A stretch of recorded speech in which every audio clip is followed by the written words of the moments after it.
Bonjour à tous, très heureux de vous retrouver pour la première édition du JT du What Trip Festival présenté par l'ESJ Pro. Chaque soir, retrouvez-nous pour parler ensemble de thématiques différentes autour du voyage. Pour cette première édition, nous avons choisi de vous parler des dessous du festival et de l'organisation. À commencer par les bénévoles, c'est environ 300 bénévoles qui vont œuvrer ici durant toute la semaine. Brigitte Maestracci et Marie-Lise Pariot les ont rencontrés pour vous ce matin. Aujourd'hui, la plupart des bénévoles montent des tentes ou des tables. C'est le cas de Yolande Lemaire. En temps normal, il est photographe professionnel. Durant le festival, il met son entreprise entre parenthèses. Pour lui, c'est une occasion de découvrir des films, des périples qu'il avoue ne pas avoir le courage de faire. On vit à travers leurs aventures aussi, et ça nous permet de rencontrer différents styles de vie. On n'est pas obligé d'être cantonné à travail, boulot, maison, et qu'il y a plein de choses à voir, à découvrir partout. Il ne touche pas de salaire, tout comme les autres bénévoles qui travaillent ici. Ce qui compte le plus pour eux, c'est l'ambiance et les valeurs du festival.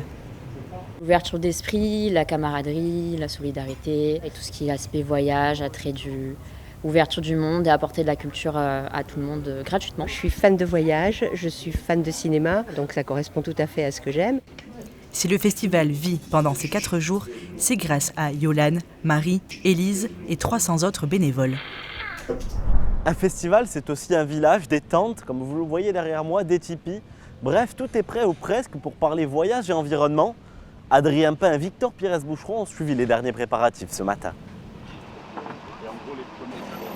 Les camions défilent par dizaines pour apporter le matériel.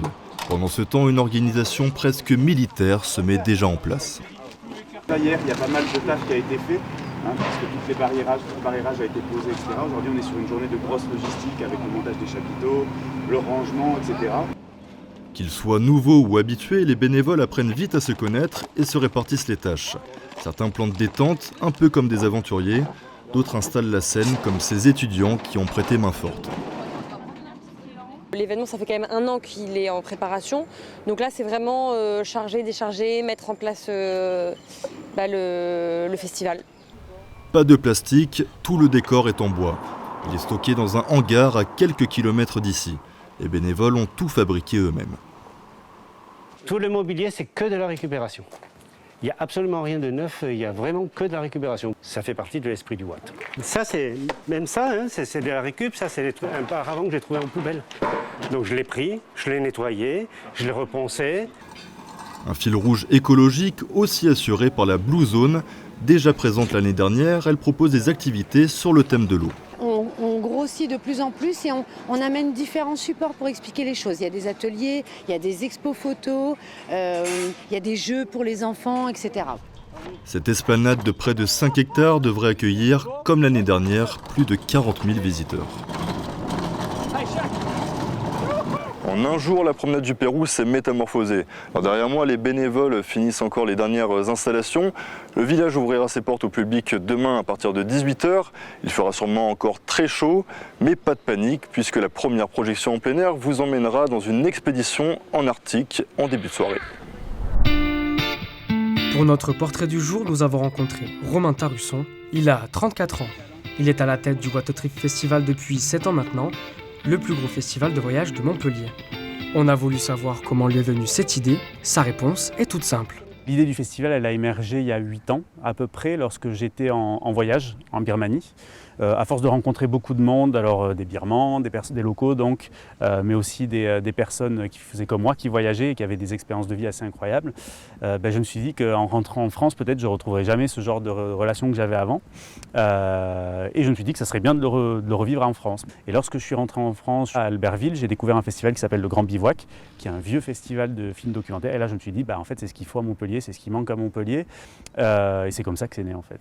Pour vous, est-ce que le plus important, en fait, c'est les films en soi, ce qu'ils racontent, ou c'est surtout le message qu'ils veulent faire passer ? On peut avoir un très beau film qui est extrêmement bien réalisé, mais qui est vide de sens, où c'est un enchaînement de belles images, etc. Et ça, c'est pas vraiment ce qu'on cherche.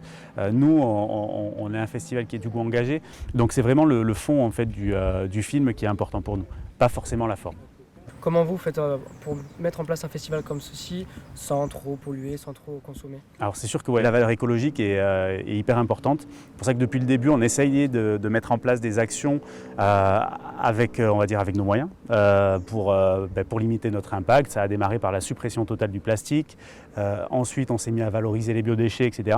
Et d'année en année, on rajoutait en fait des actions. Donc, vous parlez de chaque année de nouvelles actions mises en place. Est-ce que cette année, il y aura des nouveautés? Alors, on a une équipe qu'on appelle la Green Team sur le festival, qui est une équipe qui est là pour sensibiliser le public au tri des déchets, qui est là pour sensibiliser le public aussi au fait de ne pas jeter les mégots par terre, et qui est aussi là pour venir nettoyer après. Très bien, merci Romain. Merci à vous. Et c'est déjà la fin de votre édition. Merci à vous de nous avoir suivis. On se retrouve demain pour parler argent et voyage. En attendant, on se laisse avec les choses vues de la journée.